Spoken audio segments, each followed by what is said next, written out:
பாஜகவிடம் தஞ்சமடைந்த விஜய் அம்பலமான ரகசிய உறவு காட்டிக் கொடுத்த அந்த போட்டோ ஆதாரம் ராகுல் காந்திக்கு தாவேகா கொடுத்த அல்வா, விஜய் கொடுத்த அல்வா. இதைத்தான் நம்ம இன்னைக்கு இந்த வீடியோவில் பேச இருக்கின்றோம். பாஜகவிற்கும் விஜய்க்கும், மோடிக்கும் விஜய்க்கும் ரகசிய உறவு இருக்கிறது அப்படிங்கிறத பல ஆண்டுகளாக இந்த அவர் கட்சி ஆரம்பிச்சதுல இருந்து நம்ம எல்லாம் சொல்லிட்டு இருக்கோம். நான் மட்டுமில்ல, பலரும் சொல்லிக்கிட்டு இருக்கிறாங்க. அது ஆதாரங்களோடு நேற்று அம்பலமாகி இருக்கிறது. அந்த ரகசிய உறவு எப்படி மோடிக்கும் விஜய்க்கும் இருக்கக்கூடிய அந்த ரகசிய உறவு நேற்று பட்டவர்த்தனமாக அம்பலமாகி இருக்கிறது. இப்ப என்னோட கேள்வி, காங்கிரஸ் என்ன செய்ய போகிறது? இனியாவது காங்கிரஸ் ஆகா பாஜகவோடு கள்ள உறவா, பாஜகவோடு ரகசிய உறவா அப்படின்னு புரிந்து கொண்டு வெளியேறுமா கூட்டணியை விட்டு? அல்லது பாஜகவோடு ரகசிய உறவு இருந்தாலும் பரவாயில்லன்னு தாவேகாவை காங்கிரஸ் ஆதரிக்குமா? இதான் நாம எழுப்ப இருக்கக்கூடிய கேள்வி. முக்கியமாக அந்த போட்டோ ஆதாரம் சிக்கி இருக்குது. எந்த போட்டோ? பாஜகவிற்கும் இன்னும் ஒருபடி மேல போய் மோடிக்கும் விஜய்க்கும் இருக்கக்கூடிய ரகசிய உறவு, அந்த என்ன சொல்றது, பூனைக்குட்டி வெளியில வந்துச்சு.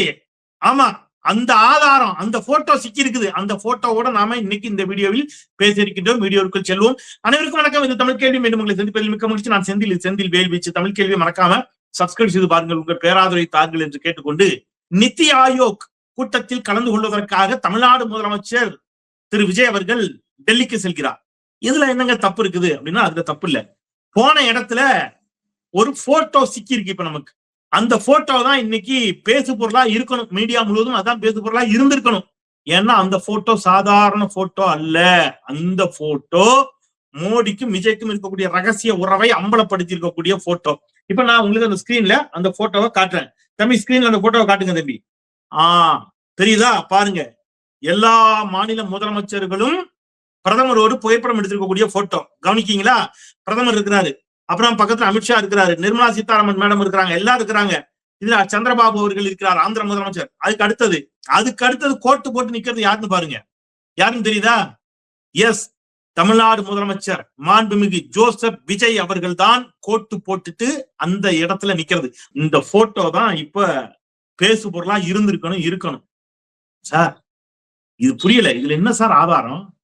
உங்களுக்கு இன்னும் புரியலையா? நல்லா பாருங்க. இன்னொரு வாட்டி அந்த போட்டோ காட்டுங்க தம்பி. இன்னொரு வாட்டி பாருங்க. முக்கியமா அதை நல்லா கவனிக்கணும் நீங்க. அப்பதான் அது புரியும். மோடி இருக்கிறாரு, மோடிக்கு பக்கத்துல அப்படியே பாத்தீங்கன்னா அமித்ஷா, நிர்மலா சீதாராமன் அம்மையார், அடுத்த ஒன்றிய அமைச்சர்கள் எல்லாம் இருக்கிறாங்க. பக்கத்துல விஜய் நிற்கிறார். அதுக்கு பின்னாடி 2 ரோல எல்லாரும் நிக்கிறாங்க. விஜய் எங்கு நிற்கிறார் அப்படிங்கறதா ரொம்ப முக்கியம். விஜய் எங்க நிக்கிறாரு? முன் வரிசையில், முதல் வரிசையில் நிற்கிறார். புரியுதா உங்களுக்கு? மோடியோடு முதல் வரிசையில் நிற்கிறார். இப்ப ரகசிய உறவு மோடிக்கும் விஜய்க்கும் இருக்குது அப்படிங்கிறது அம்பலமாகி இருக்கிறதா இல்லையாங்கிறதா நம்ம கேள்வி. இப்போ நீங்க அங்கேயும் திட்டுறது எனக்கு கேக்குது, வண்டையா திட்டுறது எனக்கு கேக்குது. வெயிட் ஏங்க, தமிழ் கேள்வியை நாங்க என்னன்னு நினைச்சோம்? ஏங்க, இது ஒரு ஆதாரம்னு ஒரு முதலமைச்சர் டெல்லிக்கு போறாரு, ஒரு நித்தி ஆயோக் கூட்டத்துல கலந்து கொள்ள போறாரு. குரூப் போட்டோ எடுக்கிறாங்க. குரூப் போட்டோல ஒரு முதலமைச்சர் முன்வரிசையில நின்னது ஒரு குத்தமா? இதுக்கு ரகசிய உறவு, கள்ள கூட்டணி அம்பலமாயிடுச்சு. என்னங்க இப்படியா பேசுறது அப்படின்னு நீங்க கேக்குறது எனக்கு கேக்குது. வெயிட், இதெல்லாம் நாம சொல்லல. இதெல்லாம் திருவாளர் விஜய் அவர்கள் சொன்ன உதிர்த்த முத்துக்கள், தஞ்சாவூர் கல்வெட்டுல பதிக்கப்பட வேண்டிய முத்துக்கள். என்ன தெரியுமா? கடந்த திமுக ஆட்சி இங்கே இருந்த பொழுது அன்றைய முதலமைச்சராக இருந்த மாண்புமிகு முத்துவேல் கருணாநிதி ஸ்டாலின் அவர்கள் இதே போல ஒரு நித்தி ஆயோக் கூட்டத்தில் கலந்து கொள்வதற்காக டெல்லி செல்கிறார். இதே மாதிரி ஒரு குரூப் போட்டோ எடுத்துக்கிறாங்க.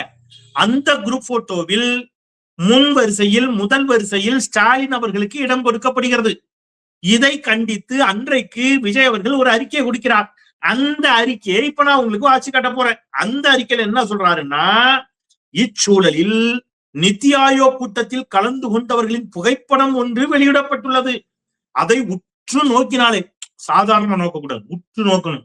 யார்? விஜய் சொல்றாரு. உற்று நோக்கினாலே பூனைக்குட்டி வெளியே வந்தது புலப்படும். அந்த புகைப்படத்தில் பாஜகவுடன் வெளிப்படையான கூட்டணியில் இருக்கும் ஆந்திர முதலமைச்சர் திரு சந்திரபாபு நாயுடு அவர்கள் ஒருபுறம் முன்வரிசையில் நிற்கிறார். அப்ப போன திமுக ஆட்சியில அதே முன்வரிசையில் இன்னொரு புறம் தமிழ்நாட்டின் தற்போதைய முதலமைச்சர் திரு மு.க. ஸ்டாலின் அவர்கள் நிற்கிறார். இதற்கு என்ன பொருள்? யார் கேட்கிறார்? நான் கேட்கல, விஜய் கேட்கிறார். இதற்கு என்ன பொருள்? ஒருவருக்கு வெளிப்படை கூட்டணி என்பதால் முன்வரிசை, இன்னொருவர் மறைமுக கூட்டணி என்பதால் முன்வரிசை. இதுதானே உண்மை? அடடே, ஆச்சரியக்குறி. இந்த இடத்துல நீங்க அதான் போட்டுக்கணும். இதுதானே உண்மை? விஜய் கேட்கிறாரு. சரியா? இது சாதாரண நிகழ்வு போல தோற்றம் கொண்டதாக காட்டப்பட்டுள்ளது. விஜய் தான் சொல்றாரு, நம்ம சொல்ல. நீங்க என்னங்க முன்வரிசையில நிக்கிறது ஒரு பெரிய விஷயமா அப்படின்னு நீங்க நினைக்கலாம். இது சாதாரண நிகழ்வு போல காட்டப்பட்டுள்ளது. ஆனாலும் திமுக பாஜக இடையிலான மறைமுக கூட்டும் வேற அரசியலும் வெளிச்சத்திற்கு வந்துவிட்டதையே இது காட்டுகிறது. இதுவே இதன் பின் இருக்கும் மிகப்பெரிய உண்மை அப்படின்னு ஐயா விஜய் அவர்கள் பேசியிருக்கிறாரு. தாவேகா தரப்புல இருந்து ஒரு அறிக்கை. எப்ப திமுக தலைவர் அந்த நம்ம ஸ்டாலின் அவர்கள் முதலமைச்சராக இருக்கின்ற பொழுது இதே மாதிரி நித்தி ஆயோக் கூட்டத்தில் கலந்து கொண்டு முன் வரிசையில் நின்று புகைப்படம் எடுத்த போது ஐயா கொடுத்த அறிக்கை தான் இது. இப்ப அதே அறிக்கை பூமராங்கா மாறி அவரை நோக்கி கேள்வியை எழுப்பி இருக்கிறது. இப்ப நான் என்ன கேட்கிறேன், ஒரு முதலமைச்சர் முன்வரிசையில் நின்றதாலேயே பாஜகவும் அவருக்கும் அந்த முதலமைச்சருக்கும் ரகசிய உறவு என்றால் இப்பொழுது விஜய்க்கும் மோடிக்கும் ரகசிய உறவு என்பதை ஒத்துக்கொள்ளுங்கள். ஏங்க இதெல்லாம் என்ன பேச்சு? குறைந்தபட்ச அரசியல் அறிவு புரிதல் இருக்கக்கூடியவர்கள் யாரேனும் இப்படி பேசுவார்களா அப்படின்னு கேட்டா, கடந்த காலத்தில் நீங்கள் பேசிய பேச்சு வெறும் வன்மத்தின் வெளிப்பாடு. எந்த அரசியல் அறிவும் அறமும் புரிதலும் அற்ற வெறும் என்ன சொல்றது வெற்று கூச்சல். மக்களை ஏமாற்றி இருக்கிறீர்கள் இது போல பேசி. அதற்கு பகிரங்கமாக மன்னிப்பு கேளுங்க. இந்த ரெண்டுல ஏதாவது ஒண்ணுதான். ஒண்ணு, கடந்த காலத்துல பேசுனதுக்கு மன்னிப்பு கேளுங்க. அதெல்லாம் கிடையாது, நாங்க அறிவார்ந்துதான் பேசணும்னு நீங்க சொன்னீங்கன்னா, இப்ப பாஜகவுக்கும் உங்களுக்கும் மோடிக்கும் விஜய்க்கும் ரகசிய உறவு இருக்கிறது என்பதை ஒத்துக்கொள்ளுங்கள். ரெண்டுல ஏதாவது ஒண்ணுக்கு வாங்க. சரி, இப்ப நீங்க மக்களை இது மட்டுமா சொல்லி ஏமாத்திருக்கீங்க? மக்களை எப்படி எல்லாம் ஏமாத்திருக்காங்க பாருங்க. தேர்தல் பரப்புரையில் திருவாளர் விஜய் அவர்கள், இன்றைக்கு தமிழ்நாட்டு அரசினுடைய முதலமைச்சராக இருக்கக்கூடிய மாண்புமிகு முதலமைச்சர் விஜய் அவர்கள் என்ன பேசினார்? தமிழ்நாடு ஒண்ணுமே இல்ல, தமிழ்நாடு கடன்கார மாநிலம், தமிழ்நாட்டுல பெண்களுக்கு பாதுகாப்பே இல்ல, அது இல்ல இது இல்ல இப்படின்னு பேசினார். நித்தி ஆயோக் கூட்டத்தில் போய் அதிகாரப்பூர்வமாக அங்க போய் வாய்க்கு வந்ததை பேச முடியாது. என்ன ரெக்கார்டோ அதைத்தான் பேசி ஆகணும். அங்க போய் என்ன பேசிருக்காரு தெரியுமா ஐயா? இந்தியாவின் 2வது பெரிய பொருளாதாரமாக திகழும் தமிழ்நாடு தனது உறுதித்தன்மையையும் தொடர் வளர்ச்சியையும் வெளிப்படுத்தி வருகிறது. அவர் பேசிய வார்த்தைகள். இந்தியாவின் 2வது மிகப்பெரிய பொருளாதாரத்தில் 2வது இடத்தில் இருக்கக்கூடிய மாநிலம் தமிழ்நாடு. எப்படி இந்த ஒரே மாசத்துல, என்ன இந்த ஒரு மாசத்துலமா நீங்க 2வது இடத்துக்கு வந்தீங்களா? இல்ல. அப்ப இந்த 2வது இடத்துக்கு இதை கொண்டு வந்தது யாரு? கடந்த திமுக ஆட்சி. கடந்த திமுக ஆட்சியில் முதலமைச்சராக இருந்த மாண்புமிகு முத்துவேல் கருணாநிதி ஸ்டாலின் அவர்கள் 5 ஆண்டு கால அவருடைய அயராத உழைப்பால் திட்டமிடலால் தமிழ்நாட்டை இந்தியாவின் பொருளாதாரத்தில் 2வது இடத்திற்கு கொண்டு வந்து வைத்தவர் ஸ்டாலின். இன்னைக்கு அதை போய் பெருமை அங்க பேசுறீங்க. ஆனா தேர்தல் பரப்புரையில் என்ன பேசுனீங்க? தமிழ்நாடு ஒண்ணுமே இல்ல, தமிழ்நாடு வளர்ச்சியே இல்ல, தமிழ்நாடு ஒண்ணு இல்லாம போயிடுச்சு சொன்னவங்க நீங்க. இன்னைக்கு என்ன சொல்றீங்க? பொருளாதார வளர்ச்சியில் 2வது இடம் தமிழ்நாடு. அப்ப நீங்க தேர்தல் பரப்புரையில் மக்களை ஏமாற்றி இருக்கிறீர்கள். பகிரங்க மன்னிப்பு கேளுங்க. பகிரங்க மன்னிப்பு கேட்கணும் திரு விஜய் அவர்கள். மக்களை ஏமாற்றி இருக்கிறீங்க. அடுத்தது, பெண்களின் கல்வி, சுகாதாரம், பாதுகாப்பு மற்றும் பொருளாதார முன்னேற்றத்தில் தமிழ்நாடு குறிப்பிடத்தக்க முன்னேற்றத்தை எட்டியுள்ளது. நீங்க பேசியிருக்கக்கூடிய பேச்சு. இதுவும் இந்த ஒரே மாச ரிப்போர்ட்டா? இல்ல, இதுவும் கடந்த 5 ஆண்டு கால ரிப்போர்ட். அப்ப கடந்த 5 ஆண்டு கால திமுக ஆட்சியில பெண்களின் முன்னேற்றம், பெண்களின் சுகாதாரம், கல்வி, பாதுகாப்பு முன்னேறி இருப்பதாக இன்னைக்கு நீங்க டெல்லியில நித்தி ஆயோக் கூட்டத்துல போய் பேசுறீங்க. ஆனா தேர்தல் பரப்புரையில மக்கள்கிட்ட என்ன சொன்னீங்க? ஒண்ணுமே இல்ல. அப்ப மக்களை எவ்வளவு ஏமாளிகளாக நீங்கள் நினைத்திருந்தால், மக்களை முட்டாளாக்குவதற்கு நீங்கள் முயற்சித்திருக்கிறீர்கள். நான் பகிரங்கமா குற்றம் சொல்றேன். மக்களை அப்படி முட்டாளாக்க முடியாது. சில காலம் சிலரை ஏமாற்றலாம், பல காலம் பலரையும் ஏமாற்ற முடியாது. மக்கள் விழித்துக் கொள்வார்கள், விழித்துக் கொண்டார்கள். இப்பவே விழித்துக் கொண்டார்கள். அங்கங்க கேள்வி கேட்க ஆரம்பிச்சாங்க பாருங்க. விஜய் ரசிகைகளாக இருந்தவர்கள், விஜய் ரசிகர்களாக இருந்தவர்களே கேள்வி எழுப்புகிறார்கள். என் பையன் பேச்சை கேட்டு ஓட்டு போட்டேன், என் பொண்ணு பேச்சை கேட்டு ஓட்டு போட்டேன் என்று சொல்லக்கூடிய பெரியவர்கள் கேள்வி கேட்க தொடங்கி விட்டார்கள். அப்படிலாம் ஏமாத்த முடியாது. அடுத்தது முக்கியமா சொல்றாரு, மகளிர் சுய உதவி குழுக்களானது சமூக வளர்ச்சி மற்றும் சமூக பொருளாதார மாற்றத்திற்கான வலிமையான கருவிகளாக திகழ்கின்றன. இதை விட முக்கியமான ஒன்று சொல்றாரு, இந்தியாவில் உள்ள தொழிற்சாலைகளில் பணி செய்யும் பெண்களில் 42 விழுக்காட்டு பெண்கள் தமிழ்நாட்டில் தான் இருக்கிறார்கள். விஜய் அவர்கள் பேசியது எல்லாமே இந்த ஒரே மாசத்துல நடந்ததா? மரியாதைக்குரிய மாண்புமிகு முதலமைச்சர் விஜய் அவர்களே, எல்லாம் இந்த ஒரு மாத காலத்தில் நடந்ததா? இல்ல. 42 விழுக்காடு பெண்கள் பணியாற்றுவது கடந்த 5 ஆண்டு கால திராவிட முன்னேற்ற கழக ஆட்சியினுடைய கடுமையான உழைப்பால், அயராத உழைப்பால் கிடைத்த வெற்றி. நான் என்ன கேட்கிறேன், பெண்களுக்கு அறவே பாதுகாப்பு இல்லாத ஒரு மாநிலத்துல, பெண்கள் பாதுகாப்பு முற்றிலும் கேள்விக்குறியாக்கப்பட்டிருக்கக்கூடிய ஒரு மாநிலமாக ஒரு மாநிலம் இருக்கும் என்று சொன்னால், வீட்டில் இருக்கக்கூடிய பெண்களை பெற்றவர்கள், அவங்களுடைய உடன் பிறந்தார்கள் அல்லது அந்த பெண்ணினுடைய கணவர் வேலைக்கு விடுவாரா? விட மாட்டாங்க. முதல்ல பெண்கள் வேலைக்கு போவாங்களா? போக மாட்டாங்க. அப்போ ஒரு பெண் வேலைக்கு போக வேண்டும் என்று முடிவெடுக்கிறாள், அல்லது ஒரு ஆணாதிக்க மனநிலை கொண்ட இந்த சமூகத்துல ஒரு பெண்ணை வேலைக்கு விடுறத இன்னமும் கூட அந்த வீட்டில் இருக்கக்கூடிய ஆண்கள் தான் தீர்மானிக்கிறார்கள். அந்த அடிப்படையில நான் கேட்கிறேன் அந்த கேள்வியை. ஒரு பெண் வேலைக்கு போவதா வேண்டாமாங்கிறது அந்த பெண்ணுடைய சுதந்திரமான முடிவு. ஆனால் ஆணாதிக்க மனநிலை கொண்ட இந்த சமூகத்தினுடைய நீச்சில அந்த பெண்ணை வேலைக்கு விடலாமா வேண்டாமாங்கிறதுல வீட்டில் இருக்கக்கூடிய, குடும்பத்தில் இருக்கக்கூடிய ஆணோ பெண்ணோ ஒரு குடும்பத்தினுடைய பங்கு இருக்கு. அப்ப ஒரு பெண்ணுக்கு முற்றிலும் பாதுகாப்பு இல்லைன்னா அந்த பெண்ணை வேலைக்கு விடுமா அந்த குடும்பம்? அப்ப 42 விழுக்காடு பெண்கள் தொழிற்சாலைகளில் பணிபுரிகிறார்கள் என்று சொன்னால், பெண்களுக்கு பாதுகாப்பற்ற மாநிலம் தமிழ்நாடு என்று நீங்கள் கடந்த 5 ஆண்டு கால ஆட்சியின் மீது சுமத்திய பழி, குற்றச்சாட்டு அபாண்டமான குற்றச்சாட்டு என்பதை இப்பொழுது நீங்கள் ஒத்துக்கொண்டிருக்கிறீர்கள் நிதி ஆயோக் கூட்டத்துல. அதற்காக நீங்கள் பகிரங்கமாக மக்களிடம் மன்னிப்பு கேளுங்க. மக்களே, நான் ஆட்சியை பிடிக்க வேண்டும் என்பதற்காக, அந்த முதலமைச்சர் நாற்காலியை எப்படியாவது பிடித்து விட வேண்டும் என்பதற்காக நான் மக்களிடம் பொய் சொன்னேன் அப்படின்னு சொல்லுங்க. எஸ், ஆங்காங்கே குற்றங்கள் நடந்துச்சு, உண்மை.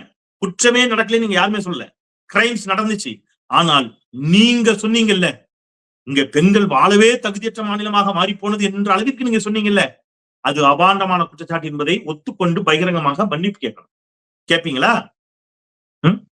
அடுத்தது என்ன சொல்றீங்க? நிதி பொறுப்புணர்வு, சமூக முன்னேற்றம் மற்றும் மக்கள் தொகை கட்டுப்பாடு ஆகியவற்றில் சிறப்பாக செயல்பட்ட மாநிலங்கள் எந்த வகையிலும் பாதிக்கப்படக்கூடாது. இதுக்கு என்ன அர்த்தம்? என்ன அர்த்தம்? ஐயா என்ன சொல்ல வர்றாருன்னு புரியுதா உங்களுக்கு?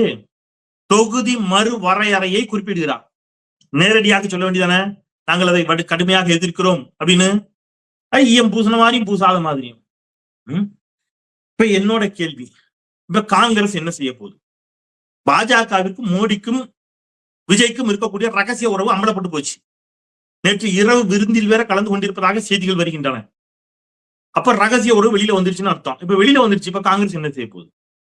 ஏங்க இது என்னங்க திருப்பி அங்கே வரீங்க? நிதி ஆயோக் கூட்டத்துல கலந்து கொண்டதற்காக ஒரு பிரைம் மினிஸ்டர் வரும்போது தமிழ்நாடு அரசின் சார்பா வரவேற்க போறாங்க அதிகாரிகள். அப்போ இந்த என்ன சொல்லுவாங்க, வெயிலோ மழையோ அடித்தால், கடும் வெயிலோ அல்லது கடும் மழையோ கொடை பிடிச்சிருப்பாங்க. அன்னைக்கு வெள்ளை கலர் கொடை மாட்டிக்கிச்சு. வெள்ளை கொடையை பிடித்திருக்கிறார்கள் பார்த்தீர்களா அப்படின்னு நீங்க என்ன பேச்சு இது? வெள்ளை கொடைக்கெல்லாம் நீங்க காரணம் சொன்னீங்கல்ல, இன்னைக்கு நீங்க விருந்து சாப்பிட்டிருக்கீங்க, அதுக்கு என்னன்னு சொல்றது? முன் வரிசையில நின்று போட்டோ எடுத்திருக்கீங்க, அதுக்கு என்ன சொல்றது?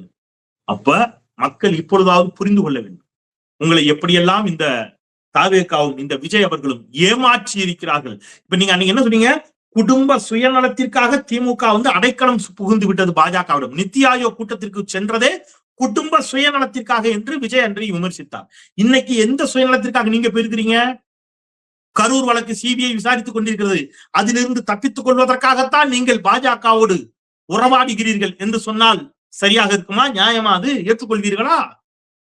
உங்களை சுற்றி இருக்கக்கூடிய வழக்குகள், பல்வேறு வழக்குகள், அது கரூர் வழக்கா இருக்கட்டும் அல்லது குடும்பம் சார்ந்த விவகாரங்களாக இருக்கட்டும், வழக்குகளாக இருக்கட்டும், இதிலிருந்து நீங்கள் உங்களை தற்காத்துக் கொள்வதற்காக, ஏன்னா நீங்க திமுக மீது அந்த குற்றச்சாட்டு சொன்னீங்க, குடும்ப சுயநலம்.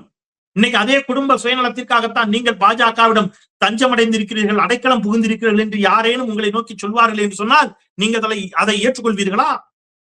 அப்போ வாய் இருக்குங்கிறதுக்கா என்ன வேணாலும் பேசுறதா எதிர்கட்சியாக இருக்கும்போது கடந்த காலங்களில்? இன்றைக்கு மக்கள் தயவு இன்னைக்கு இருக்கிற பிரதான பிரச்சனையை பற்றி ஏதாவது ஒன்ன பத்தி நீங்க பேசுறீங்களா? செய்தியாளர்கள் கத்தி கதறுகிறார்கள். Sir don't break that legacy sir என்று ஒரு செய்தியாளர் கேட்கிறார். ஜெயலலிதா அம்மையாரிலிருந்து யார் முதலமைச்சராக இருந்தாலும் டெல்லிக்கு வந்தால் பத்திரிகையாளர்களை சந்திப்பது வாடிக்கை வழக்கம். நீங்கள் பதில் சொல்லிவிட்டு செல்லுங்கள் என்று சொல்லுகிறார். போன முறை நீங்க பதில் சொல்லல. இந்த முறை சார் உங்க அமைச்சர்களிடம் கேட்டால் முதலமைச்சரிடம் கேளுங்கள் என்கிறார்கள். முதலமைச்சராகிய நீங்களும் செய்தியாளர்களும் பதில் சொல்ல மறுக்கிறீர்கள். மிக முக்கியமானது ஒரு சந்திப்பு, நிதி ஆயோக் கூட்டம், தமிழ்நாடு நலன் சார்ந்து, தமிழ்நாடு மக்களின் பிரச்சனை சார்ந்து ஒன்றிய அரசிடம் பிரதமரிடம் நீங்கள் என்ன கோரிக்கை வைத்தீர்கள் மாண்புமிகு முதலமைச்சர் அவர்களே? ஒட்டுமொத்த தமிழ்நாட்டு மக்களுக்கும் தெரிய வேண்டும். செய்தியாளர்களை சந்தித்து ஏன் இதை நீங்கள் சொல்ல மறுக்கிறீர்கள்? ஏனென்றால் செய்தியாளர்கள் கேள்வி கேட்டால் உங்களுக்கு பதில் சொல்ல தெரியாது.